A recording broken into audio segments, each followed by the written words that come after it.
It could look like someone you know, or it could be a stranger in a crowd. Before she was in Longlegs, Maika Monroe stars in It Follows, a film that isn't talked about today nearly enough in my opinion, featuring a kick-ass soundtrack and a legitimately scary experience. It shows a lot of love to 80s horror flicks as well, in a real variety of ways. It has a really retro feel overall and a real dreamlike / nightmarish feel. The concept is of a unstoppable force following the protagonist. A simple and classic formula, yet elevated with a unique story premise. The opening scene is all done within one shot, and it's absolutely wonderful. It's also shot from distance, which instantly puts us into the shoes of the entity of this film, that obviously at this point, we know absolutely nothing about. Knowing that something is watching this woman as we stand at a distance with no knowledge of the entity or the context of what's happening here, then leading to her accepting her seemingly inevitable fate. An incredibly effective opening where the soundtrack immediately separates itself from films around it. The film also doesn't give an exact date of when it's set, which is clearly intentional, as this mixed with the soundtrack and the camera work, the colour palette, the lack of knowledge we get on the entity by the end of the film, the general vague time period, everything builds this whole dreamy, surreal feeling experience. And part of that is the shots that are taken from a distance and the slow pans across a scene and slow zooms into characters. It all helps this almost unrealistic sense of fear and just feel of a true nightmare. Maika Monroe plays Jay, who goes on a date that works for understanding the characters and slowly starting to move things along plot-wise, but is much scarier in retrospect with what we learn later. It's effective at making these two characters believable in their relationship and the topic they discuss of looking at strangers and choosing which one of their lives they'd like to have. This is important for the themes of the movie, with Jay's date pointing to a child and saying, him. Almost envying the innocence with their entire life ahead of them. The world is that child's oyster. Unlike him at this point, who's deep into life as a whole, let alone the specifics of this film. The moment where he points out a woman that we and Jay can't seem to see, a woman in a yellow dress. This raises so many questions, and his ensuing panic really sets the stage for the plot mixed with the opening. We know somehow the opening has got to here, they're somehow related, so we eventually reach the titular sex scene of the film, which I think is actually pretty iconic. The two seem to have genuine passion for each other, but as they're in the car, the camera getting increasingly closer but with no music, surrounded by shadow and darkness, the silence of the night, no music whatsoever, and like I say, the slow pan, it creates such an eerie feeling scene, despite the characters being so passionate. Like, despite the context not seemingly having anything wrong, the scene is crafted in a way that tells you something is very wrong. I think the following dialogue from Jay too, and her attempt to have a positive outlook with hopes and dreams to share with someone, amongst all the dark and muddy colours surrounding her, while she wears the brighter pink until it's covered as she's taken unconscious by Hugh, or Jeff at this point in the film, I can't remember which way around it was his real name. Tied to a chair in the abandoned parking lot, Hugh lays out the rules of the film. It's a really scary scene, with then the appearance of the nude woman walking, just with a deadpan face, just no kind of emotion, just walking completely nude, not knowing who she is, and Hugh not answering who she is either. It's pretty terrifying. We are told that this thing will follow relentlessly, and that we don't know what it is, just that it's passed person to person through sex. So if Jay just sleeps with someone else, job done. We do find out more later when Hugh shows back up, but this is all we get for now. Jay gets dropped and left outside her house, and it's a really painful scene, evoking the tragic events that so many people have to go through in real life. And I don't think I have to go into detail with it, but it really does hit hard. That terrifying feeling of being used and just left on a doorstep. It spends time on the mental effects it has on Jay before we start expanding and experiencing the more supernatural elements from the entity in the film. As Jay tried to return to normality in school, she sees an old woman in hospital gown slowly making her way towards her, in the same fashion the nude woman did in the car park. This is enough, as it would be for anyone, to leave class and try and clarify her anxieties, and eventually her fear is confirmed when she calls out to the woman who has just walked past two other schoolgirls, but they respond with a confused hello, making it clear that Jay is the only one who can see this individual, making it apparent that Hugh wasn't lying. She returns home in fear and confusion, and her friends attempt to comfort her, despite the real lack of understanding. After hearing a window smashed but with no sign of entry, Jay is briefly left alone downstairs and wanders into the kitchen to have a look herself, where we see the horror that is the entity has gotten into the house in a completely disheveled state, and the only thing we know is to not allow it to touch you, as you just wouldn't out of pure instinct anyway. So obviously panic immediately consumes and Jay runs upstairs, but her friends continue to insist that no one's in the house. The broken window is seemingly just someone running past or somehow getting smashed unexplainably. It builds some really good tension with the uncertainty of what's knocking on the door, but to then hear Yara, which again makes us wonder, oh shit, can this creature talk? But when the door eventually opens, we see it is actually Yara, until the entity, who's taken on another form of just a big fuck off tall stranger, comes swinging through the doorway in a great scare. Even though Jay's friends are clearly doubtful and uncertain how to approach whatever's going on here, all they know is that she's been through hell and want to be there for her, and do continue to be. They clearly don't believe there is something chasing her, but they still stick with her. And when they seek out Hugh to learn more, he just dismisses all of his statements. Which, by the way, when they arrive to get some more information out of Hugh as well, we realise that the nude woman was actually Hugh's mother, which leads to quite an awkward and funny reaction from Jay.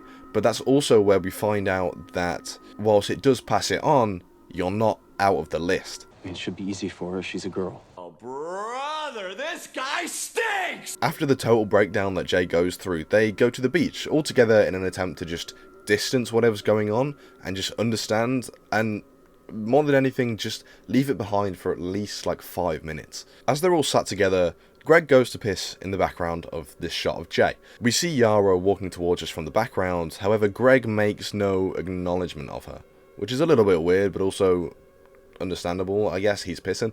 But then we cut back to a different shot and see Yara float in across the shoreline, and so it becomes clear pretty quickly that this individual behind Jay is the entity once again. It reaches her and grabs Jay by the hair, and for the others they just see her hair being pulled up by this invisible force.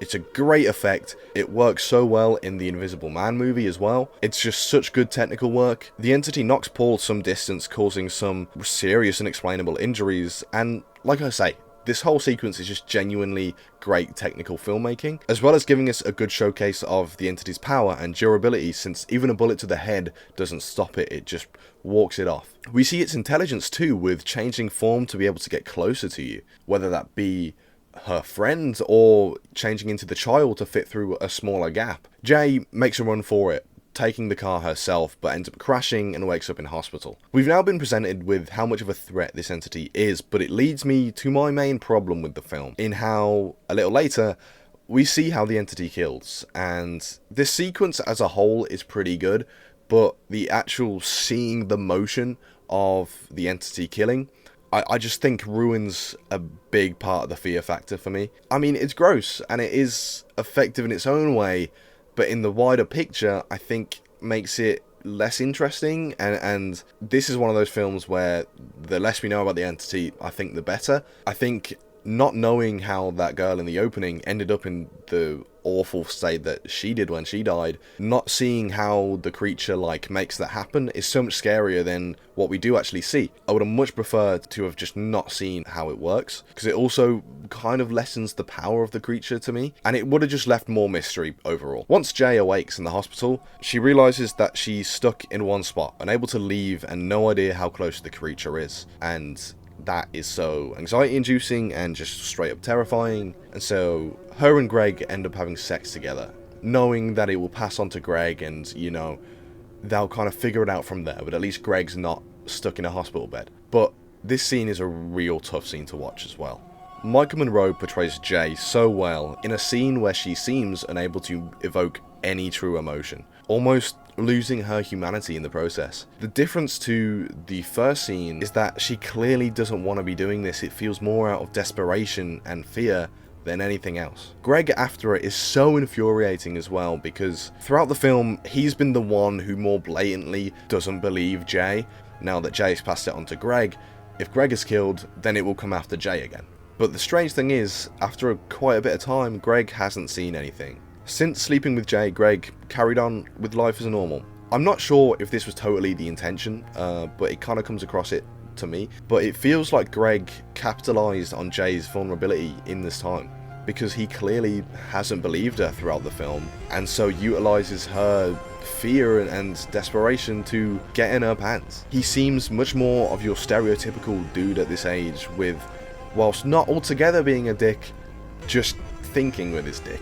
This also affects Paul, as we've seen that he has pretty strong feelings for Jay and has done for some time. It's after this where Greg is killed by the entity, and the actual events leading up to it are pretty good. We see from the outside what we can assume happened when it broke into Jay's house earlier in the film, chucking a rock or a brick through the window and just crawling itself through. It feels so it feels like an entity, like it doesn't feel like a human. And that's one of the things, even though it takes the form and it's doing a human thing of just walking, its lack of emotion, and every individual that plays it does it really well, because it really does feel like a force of nature. The entity knocking on Greg's door, and as it turns to look at Jay and then knocking faster, is really tense. And like I say, as gross as the death is, I've got my flaws with it. In another breakdown, she drives off again, this time finding a boat with multiple guys on there. And it doesn't explicitly show us, but as she undresses and walks into the water, the implications are pretty clear. Because of the implication. And it's once again really tough stuff. Monroe so well portrays the feelings of desperation and just brokenness, having to do such acts in an effort to save herself, whilst also losing more of herself personally in the process. Now Jay is back to square one, feeling more isolated than ever. Paul attempts to comfort her, but she clearly fears and is uncomfortable with letting someone that close. But they end up deciding that the only option is to stop running and face the fear. As they leave, we see the entity stood on Jay's roof, just menacingly, bare butt-ass naked again. This thing just likes to get its ass out. With some really great cinematography, they arrive at a pool, and a kick-ass soundtrack really gets the blood pumping. And the plan is to get the entity to come into the pool, and then they'll chuck a load of shit once Jay's out to electrocute it, and hopefully that will finish it off. But it outsmarts Jay's admittedly flawed plan, because what it ends up doing, because the fact she's stood in the middle of the pool, like, it just starts throwing electrics into the pool itself. But either way, it is a fun final battle, and the imagery of Jay leaning over as the cloud of blood consumes the pool is a really striking image, but there's no real triumphant feeling. It's just a slight hopefulness that maybe it's over, but we don't know. The only kind of consolation is that it doesn't get back up. Following this, Paul and Jay also have sex, but this time not necessarily out of passing this thing on, but genuinely out of love for each other. The trauma they've both experienced throughout the film and the love they do have after knowing each other since childhood, I do like this as an ending for their characters, although I don't totally buy that she likes him back. I don't think we ever see enough of those two's chemistry for me to be proper happy by this ending. But I don't dislike it at all, you know. We don't get much time with any of the characters outside of Jay. We don't see them develop much at all, so I guess that's also a big part of it. But then after that, Paul is seen driving past a couple of prostitutes, and again, the implication that even if they did win, they wanted to be safe, and so Paul passes it on to them. The film ends with a scene of Jay and Paul walking hand in hand, with an individual seen walking behind them. This ending rules, because, as I say, it makes you second guess everything prior to this, because that could just be a stranger, that could just be someone else living on the street walking home, going to the shop, like what we saw on the date earlier, just people walking back and forth. Or is it back? We don't know. Considering the fact we're getting a sequel, I think it's pretty safe to say that it lives on somehow, but whether this individual in the background is it, we don't know. It Follows has a similar formula and is absolutely sending love to a lot of the peak of 80s horror, whilst also managing to be very modern and up to date. I'm thinking honestly of Nightmare on Elm Street as a key example with how surreal the film feels. It has some genuinely great tense scenes and some very good scares with a main character you really do root for. The only problems I have are seeing a little bit too much of how the entity works, as well as the supporting characters maybe could have been a bit better written, or at least had a bit more time with them.